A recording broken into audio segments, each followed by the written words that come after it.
नमस्ते नमस्कार। आज फिर से एक बार हम लोग दसम वर्ग ट्यूशन भाग 2 के प्रथम पुस्तक में आ गए। और जिस तरह से हमने 12वें अध्याय तक हमने अध्ययन किया, वैसे ही अब जो है फिर से एक आगे। और ट्यूशन भाग 2 यानी प्रथम पुस्तक में जो है दसम वर्ग में वह मात्र 14 ही पाठ हैं, 14 अध्याय हैं। तो ये अंतिम से एक पहले यानी 13वां अध्याय, 13वां पाठ है, जिस अध्याय का नाम है त्रयोदश पाठ विश्व शांति, यानी विश्व की शांति के लिए जो है, विश्व में शांति हो, इसके लिए जो है यह क्या है, तो यह ऐसा है। तो इसे हम लोग थोड़ा सा ध्यान से समझेंगे। और हाँ, इसे सीखने का ये चीज है अनिल महोदय, ध्यान दीजिएगा। इसे हमने को सीखने को मिलता है कि हम लोग विश्व शांति के लिए, तो हम लोग कहते हैं कि विश्व शांति होना चाहिए, विश्व में शांति होनी चाहिए, अच्छी बात है। लेकिन हम खुद जो है शांति रहते नहीं हैं। अनिल महोदय आप अनम्यूट हो रहेंगे और इसके बारे में बताएंगे। हम लोग जो हैं शांति चाहते हैं लेकिन खुद शांत नहीं रहते हैं। कन्फर्म है? बिल्कुल बिल्कुल यही समस्या है अभी। हम लोग करते क्या है, गांव देहात में देखा जाए ज्यादातर कि खैनी लोग खाएंगे, बना बना करके खैनी खाएंगे और दूसरे को उपदेश देंगे कि खैनी नहीं खाना चाहिए, है ना। अब सबसे पहले विश्व शांति की बात आई है, तो थोड़ा सा विश्व का हम लोग भ्रमण कर लेते हैं। विश्व तक हम लोग पहुंचेंगे कैसे? तो विश्व कोई चीज नहीं है, कोई नाम नहीं है। इससे पहले हम स्टार्टिंग पॉइंट को देख लेते हैं थोड़ा सा। सबसे पहले हम लोग देखते हैं घर में क्या होते हैं। हम लोग 5 फैमिली होते हैं, यानी कि 5 लोग होते हैं तो एक परिवार बनता है। ठीक। अब कहता है कि वो परिवार से, यानी कि 5 परिवार मिले तो एक घर बने, वैसे कई घरों का समूह होगा तो एक गली बनेगा, मोहल्ला बनेगा। कई मोहल्ला मिलकर के एक गांव बनते हैं, कई गांव मिलकर के एक पंचायत बनते हैं। कई पंचायत मिलने के बाद जो है एक ब्लॉक बनता है। कई ब्लॉक मिलने के बाद जो होता है एक सब डिवीजन कहिए, या फिर आप एक तरह से कह सकते हैं विधानसभा होता है। और वैसे मिल जाने से क्या होता है, एक डिस्ट्रिक्ट का निर्माण होता है। ब्लॉक से मान ले कि डिस्ट्रिक्ट हो गया, यानी जिला। अब कई जिला का समूह होगा तो एक राज्य बनेगा। कई राज्यों का समूह होकर के एक देश बनेगा।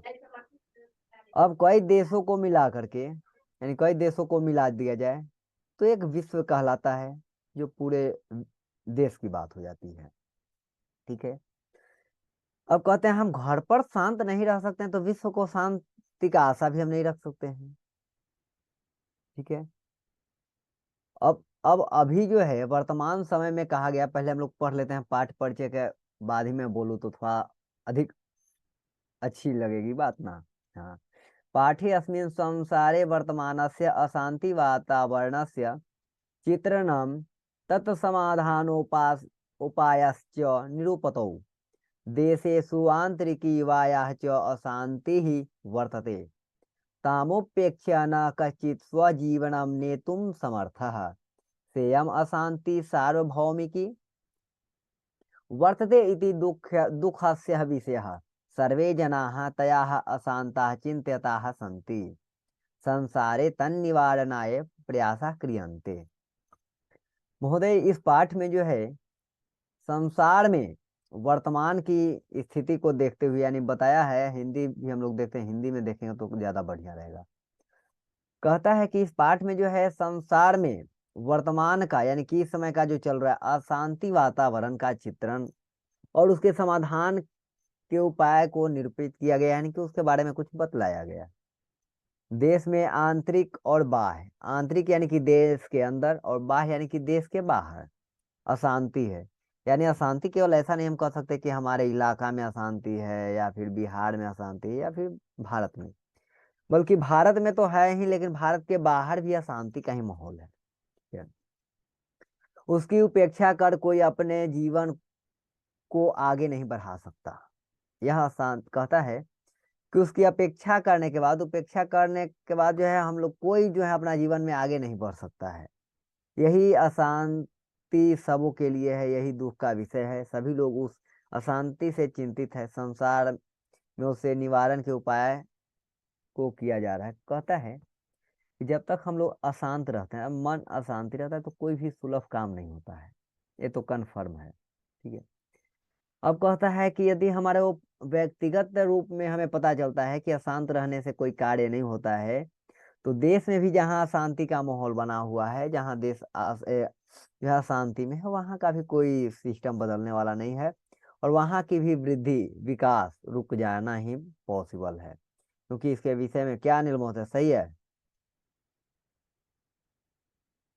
और अशांत ही जो है सभी दुखों का कारण भी है। आपको अनम्यूट होना पड़ेगा महोदय, क्योंकि हमने म्यूट आपको कर दिया था, जी जी। है ना।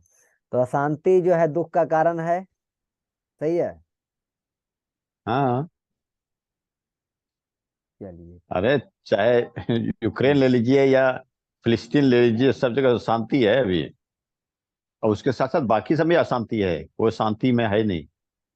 हाँ, वो तो हमने पहले ही देख लिया कि देश के आंतरिक यानी अंदर भी बाहर भी, दोनों जगह पे, यानी सभी जगहों पे कह सकते हैं, कहीं कम कहीं हाँ। ज्यादा, है ना। चलिए, तो अब कहता है कि वर्तमाने संसारे प्रायशः सर्वेषु देशेषु उपद्रवः अशांति अशांति वा दृश्यते। कौचित् देव शान्तं वातावरणं वर्तते, क्वचित् देशस्य आन्तरिकी समस्याम् आश्रित्य कलहो वर्तते। तेषु शत्रुराज्यानि मोदमानानि कलहं वर्धयन्ति। क्वचित् अनेकेषु राज्येषु परस्परं शीत युद्धं प्रचलति। वस्तुतः संसारः अशान्तिसागरस्य कुलम् अध्यासिनो दृश्यते। अशान्तिश्च मानवात् मानवता विनाशाय कल्पते। अद्य विश्व विध्वंस कानि अस्त्राणि बहुन्याविकृतानि सन्ति, तैरेव मानवा तानास्य भयम।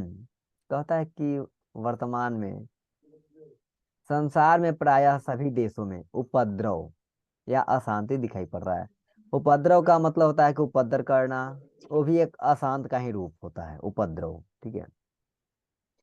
कुछ ही जगह शांत वातावरण है, कहता है कि कुछ कुछ ऐसे भी जगह हैं जहाँ का वातावरण क्या है, शांत है और सुलभ है। कुछ देश की आंतरिक समस्या को लेकर झगड़ा है, उससे शत्रु देश को आनंदित होकर झगड़ा बढ़ाते हैं।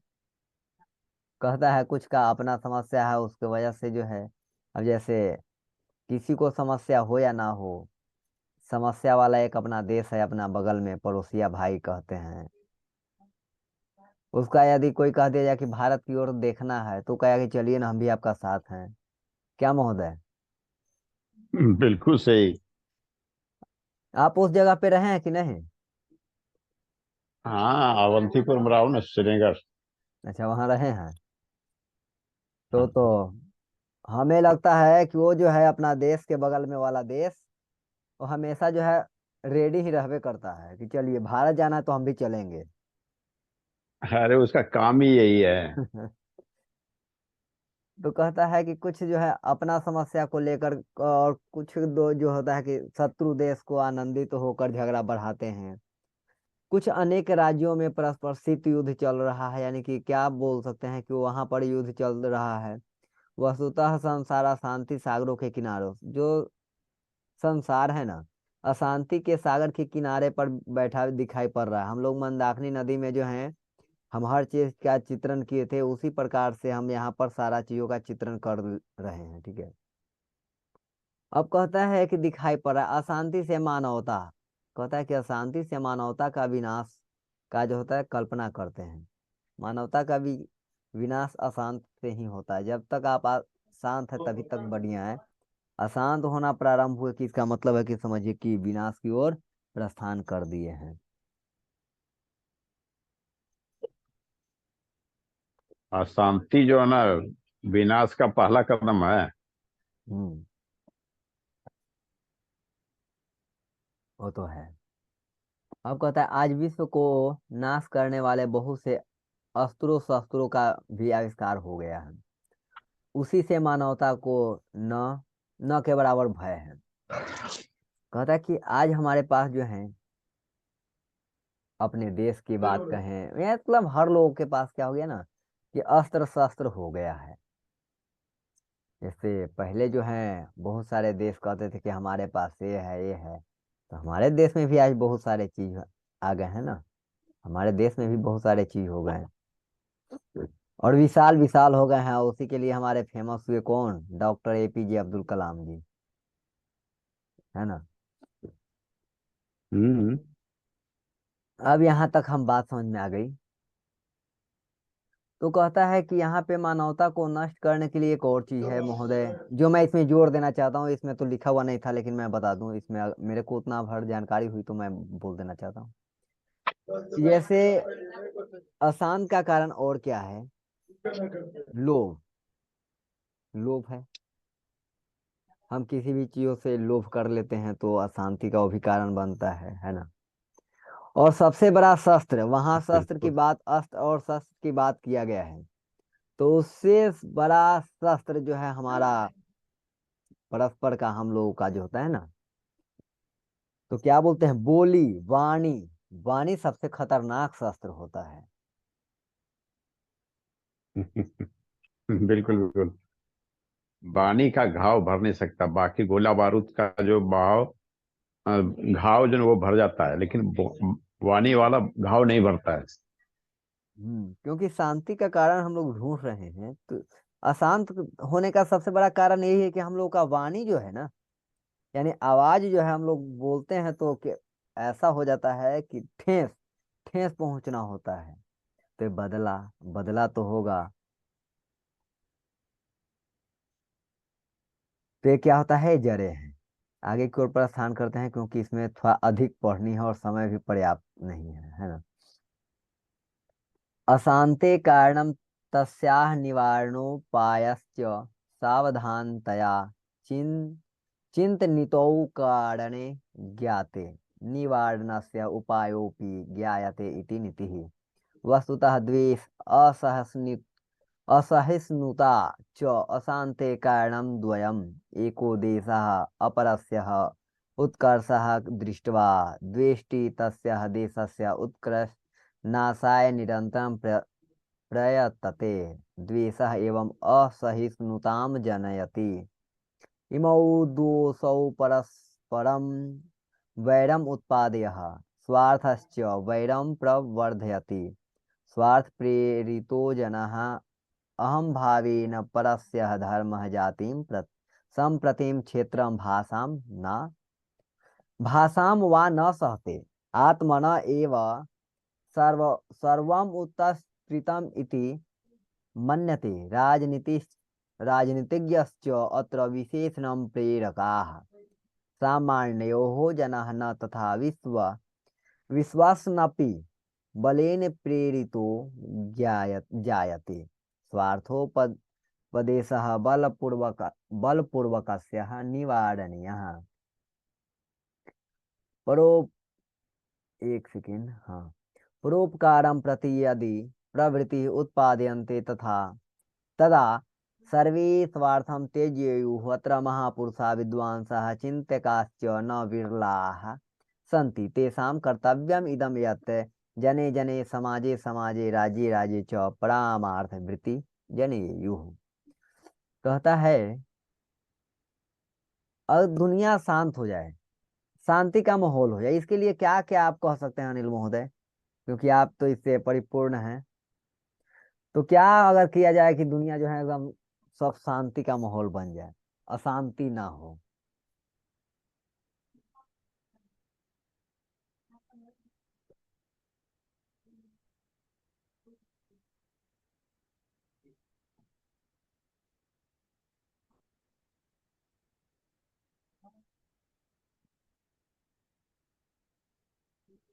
है महोदय, हरिओम। फिर आज महोदय भाग गए चाय पीने के लिए, वाह। हम पानी पी रहे हैं, चाय नहीं पी रहे हैं गुरु जी। कहता है अशांति के कारण, जैसे अगर कहा जाए कि अशांति। हाँ विश्व शांति हो जाए, इसके लिए हमें दो ही शब्द, दो ही चीज मेरे को याद आता है जहन में। कि अगर सभी देशों विदेशों से लेकर के सभी राज्यों में यदि छठ महापर्व होना प्रारंभ हो जाए, तब तो शांति हो। सुधर जाएगा सब, सुधर जाएगा, दुनिया बदल जाएगी। और जो हमारे यहाँ 6 महीना पर जो होता है ना छठ महापर्व, यदि और यानी कि हाँ। 2 बार होता है, 2 बार की जगह पे 4 बार हो जाए, क्योंकि कोई वैसा पर्व नहीं है, कोई वैसा उत्सव नहीं है जिसमें हर लोग एक हो जाते हैं। ऐसा मेरे को अभी तक कोई भी चीज देखने को नहीं मिला है। क्योंकि हमने देखा लक्ष्मी पूजा होता है, सरस्वती पूजा होता है, दशहरा पूजा होता है, यानी बहुत सारे क्या बोलते हैं, स्वतंत्रता दिवस होता है, गणतंत्र दिवस होता है, यानी सभी धूमधाम से मनते हैं, सभी जब मनते हैं, ये इससे ही मैं सहमत हूँ। और मैं देख भी रहा हूँ, मैं देखता हूँ अभी सरस्वती पूजा और लक्ष्मी पूजा में लोग क्या करते हैं, प्रतिमा बैठाते, मूर्ति बैठाते हैं जी। पूजा हो रहा है उस समय तक खूब भक्ति गाना बजा जी, उसके बाद भोजपुरी गाना और अलकर बड़थुआ जो भी आप कह सकते हैं, बेकार का गाना बजा रहे हैं, डांस लोग कर रहे हैं। लेकिन और जो है देशभक्ति, यानी कि कहते हैं कि देशभक्ति उसी समय तक, जिस समय तक झंडा तोलन हो रहा है उसी समय तक देशभक्ति गीत बजती है या बजता है। उसके बाद फिर वहां पर भी वही कहानी चल रहा है जो कहानी हर जगह होता है। ठीक है। लेकिन छठ महापर्व में हमने देखा, और हमने 2 साल से हम क्या बोलते हैं, गौर कर रहे हैं और हर चीजों पर, तो कहीं एक जहाँ ना तो अशांति का माहौल मेरे को देखने को मिला, और नहीं नहीं उनका काम है वो समझे भाईचारा, मिल करके ग्रुपिंग का एक कार्य, शांति स्वभाव से एक कार्य, और एक लयबद्ध। जैसे कहा जाता है ना कि सब जब बज रहा है तो वही गाना बज रहा है, बिहार के किसी भी कोने में बज रहा हो, छठ पूजा का जो है ना, तो वही चल रहा है। तो इसके जैसा और कोई पर्व को मैं नहीं अभी तक देखा। नहीं, इसके जैसा तो खैर पर्व नहीं है कोई। इसीलिए तो महापर्व कहलाता है हमारा ना, हम्म।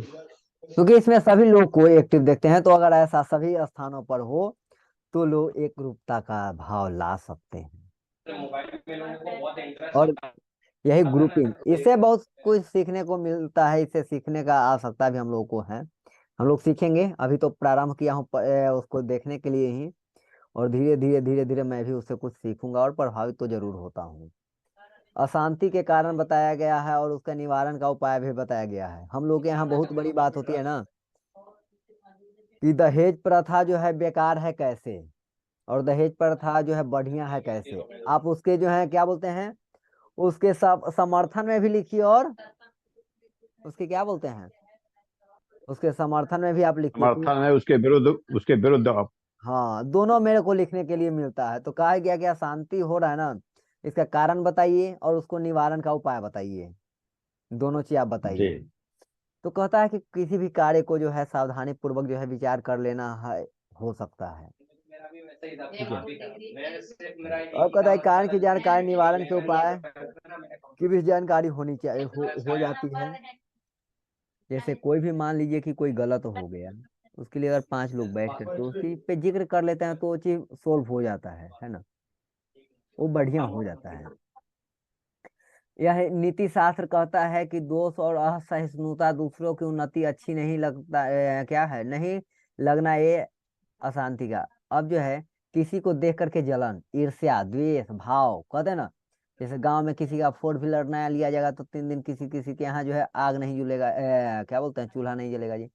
कहाँ से ला दिया, कैसे ला दिया। ये नहीं कह कि हमारे गली में जो है कार आ गया जी, अब किसी को रात बिरात का भी आवश्यकता होगा तो कार उसको मिल जाएगा, प्राप्त हो जाएगा। तो क्या कहाँ से लेकर चला आया। यानी इसी को कहते हैं जलना, द्वेष, ईर्ष्या, जो कहेंगे वो वही पर्याप्त है। क्या महोदय।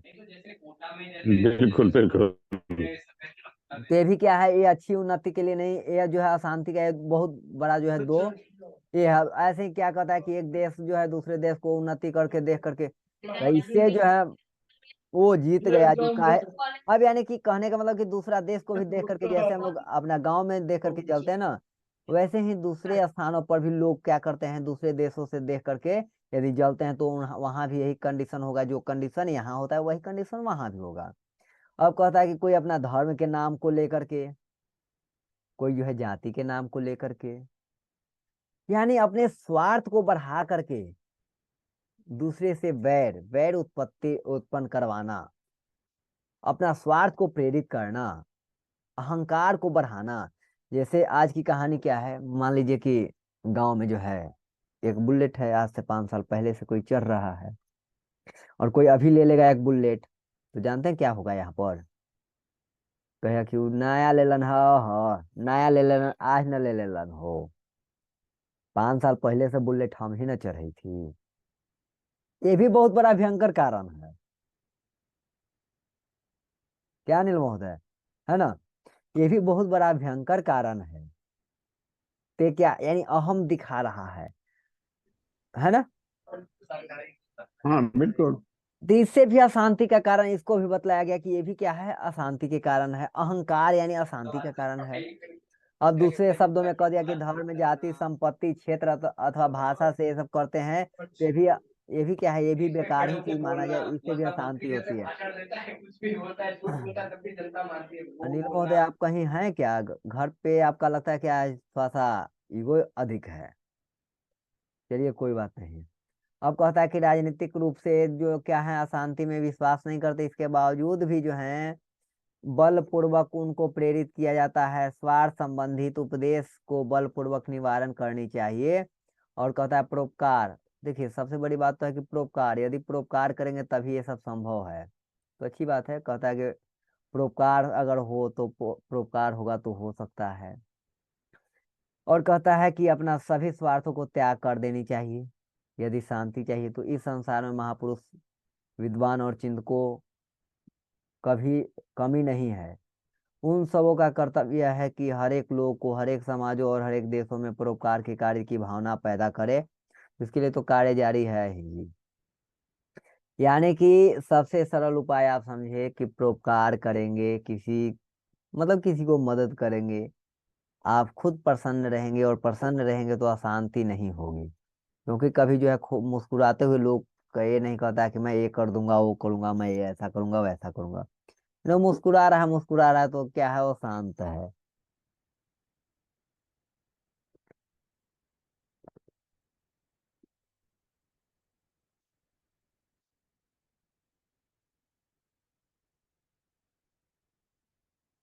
यहाँ तक बात समझ में आ रही है प्रिंस महोदय? आवाज आपके पास जा रही है ना प्रिंस महोदय?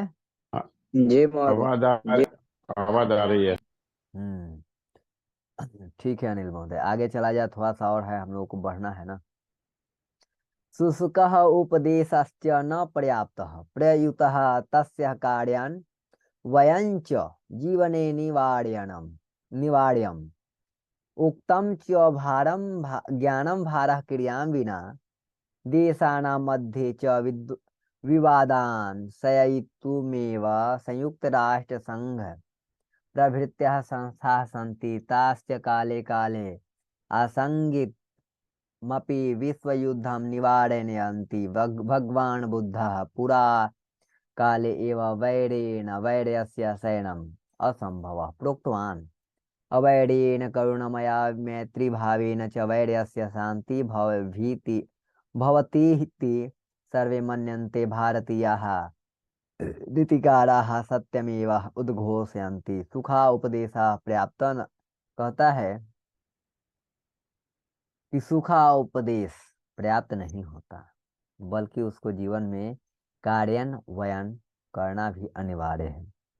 कहा भी गया है कि क्रिया के बिना ज्ञान भार बन जाता है। देखिए हमने प्रारंभिक में ही बोला, यदि मैं खैनी खाता हूं तो किसी को खैनी खाने से मना करने के लिए मैं नहीं कह सकता हूं।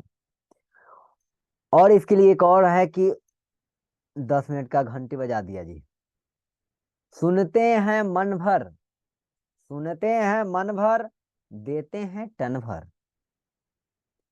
अगर सुनना हो तो मैं उपदेश सुनूंगा मन भर, और किसी को समझाना हो, देना हो तो दूंगा टन भर।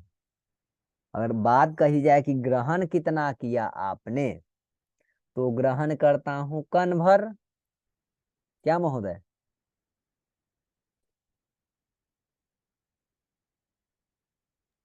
बिल्कुल, कण कण मतलब परमाणु।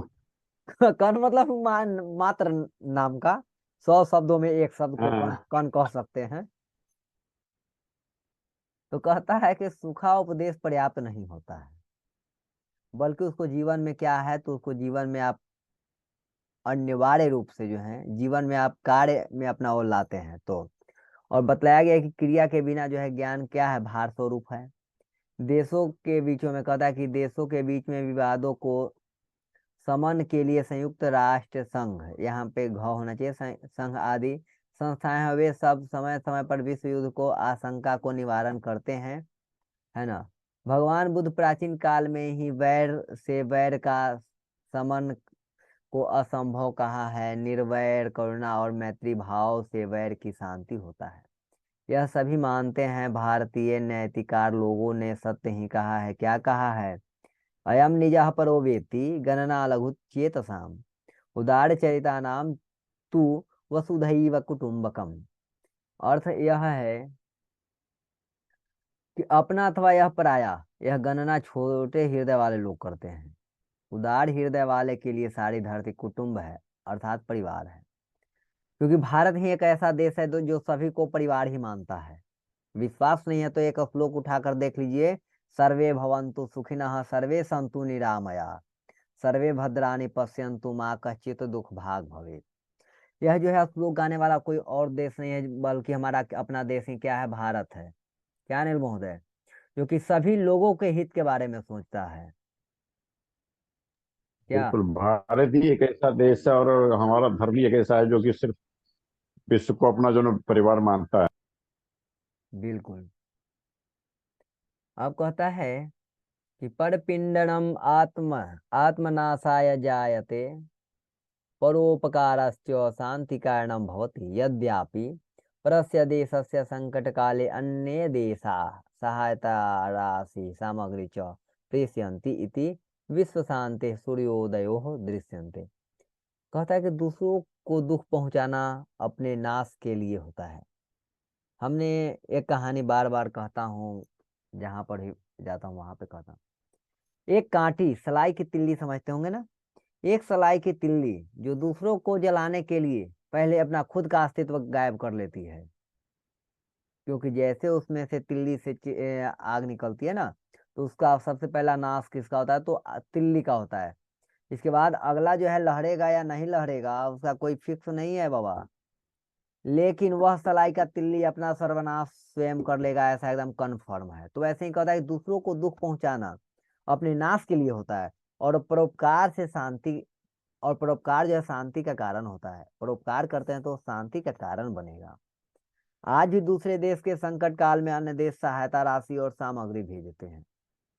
कोई देश जो है संकट ग्रह में फंस जाता है तो दूसरा देश क्या करता है, उसका सहायता राशि जो है देता है, सामग्री भेजते हैं। इससे विश्व शांति के सूर्योदय दिखाई पड़ता है। इससे लगता है कि विश्व शांति हो सकता है। लेकिन यह हमारी जो है पड़ोसिया भाई कब समझेगा, उसको ये समझना चाहिए। जो लोग स्क्रीनशॉट लेने वाले होंगे स्क्रीनशॉट लेंगे, मैं एक बार पीडीएफ को लगा लेता हूँ, है ना।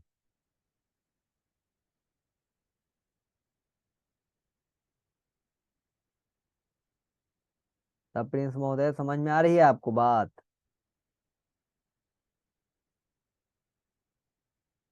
आप लोग? जी महोदय। हाँ, तो आप कहाँ भाग जाते हैं हमको छोड़कर, बताइए। हाँ हम कहीं भागते हैं, छठ हमको पूजा जानवर करते हैं। फिर पूजा कहते हैं, छठ पूजा है जी, महापर्व हम लोग का है, पूजा कहते हैं। वही वही तो हमें सिखाता है कि यदि किसी का जिंदगी में जो है सूर्यास्त हो रहा है तो सूर्योदय अवश्य होगा। जी महोदय। उससे हमें बहुत कुछ सीखने को ना है। उससे हमें ये सीखने को मिला कि यदि हम लोग क्या करते हैं छठ महापर्व में, जैसे एक होकर के हम लोग साफ सफाइया कर देते हैं, वैसे यदि हमेशा हम लोग जी मिल करके करेंगे ना, तो मोदी जी को जी जो महोदय। है कभी ये चलाना नहीं पड़ेगा स्वच्छता अभियान, हम लोग स्वयं कर सकते। बस क्योंकि नहीं तो वहां पर धन्यवाद। नहीं तो वहां पर मोदी, माननीय मोदी जी कहे थे, नहीं जो है हमारे मुख्यमंत्री जी कहे थे। लेकिन कितना साफ सफाइया, कोई बच्चा बीच में जो है चप्पल पहन के आ गया उसको चटाक दे दे रहे थे, वो भी बेचारा शांति से जाकर के चुपचाप लुका जाता है कि नहीं नहीं कुछ हुआ है। जैसे कि सीखने को मिलता है ना, कितना जी मन। महाराज। और छठ महापर्व से ये भी तो आप सीख सकते हैं कि मन एकाग्र कर देना है। कुछ नहीं जी, कहाँ हमारा गाय है, कहाँ भैंस है, सब भूल गए। हमको पढ़ने भी जाना है कि नहीं जाना वो भी भूल जाना है। हमको केवल और केवल वही गीत सुनना है, वही कार्य करना है। ये मन को एकाग्र करता है। तो जिस समय जिस तरह से हम लोग छठ महापर्व के नाम पर जो है मन को एकाग्र कर सकते हैं, वैसे तो कार्य पूरी हो जाती है, श्रद्धा से हो जाती है। वैसे हम लोग पढ़ने के लिए यानी कि जो हमारा दायित्व है, उस दायित्व पे पूरा एकाग्र कर जाए तो कुछ जरूर अच्छा कर जाएंगे, ऐसा उससे हमें मेरे को सीखने को मिलता है। क्या अनिल महोदय, आप जी क्या महाराज। कहना चाहते हैं? बिल्कुल। क्योंकि गुणगान तो गुणगान होता है ना। तो ये चीज, और इसमें एक ये याद रखना है कि सिखलाता है। सब लोग तो जो है उगते सूर्य को पूजा करते हैं, लेकिन हमारे माननीय मोदी जी भी इस समय बोले थे, हमने सुना कि सभी लोग जो हैं, सभी देश क्या करते हैं, देश करे या राज्य करे, उगते हुए सूर्य को जल देते हैं या फिर पूजा करते हैं, स्मरण करते हैं। लेकिन बिहार के बारे में ऐसा बोला गया कि बिहार एक ऐसा प्रांत है जो कि डूबते हुए सूर्य को भी पूजा करता है। तो हमारे लिए बहुत बड़ी बात हो जाती है ना। तो हमें उससे यह शिक्षा मिलती है कि जिसके जिंदगी में सूर्यास्त हो गया है तो सूर्योदय भी होगा। ऐसा नहीं हम पहले जानते हैं कि सूर्योदय यदि हुआ है तो सूर्यास्त होगा, नहीं हो, पलट दीजिए। सूर्यास्त हुआ है तो सूर्योदय अवश्य होगा। तो घबराना नहीं है, उससे लड़ना है ना। क्या अनिल महोदय? समय कितना है हम लोग के पास? मात्र 40। बिल्कुल। बिल्कुल, देखिए, प्रलय में जीवन का बीज छिपा हुआ है। जो प्रलय आता है उसमें जीवन का बीज रहता है, ये मान के चलना चाहिए। हम्म। तो आज के लिए इतना ही, क्योंकि अध्याय समाप्त हो गई, समय भी हम लोग का समाप्त होता है, व्याकरण की कक्षा भी प्रारंभ होने वाली है ना। तो मिलते हैं फिर अगले वीडियो के साथ। तब तक के लिए सभी लोगों को जय तु संस्कृतम जय तु भारतम। नमो नमः महोदय।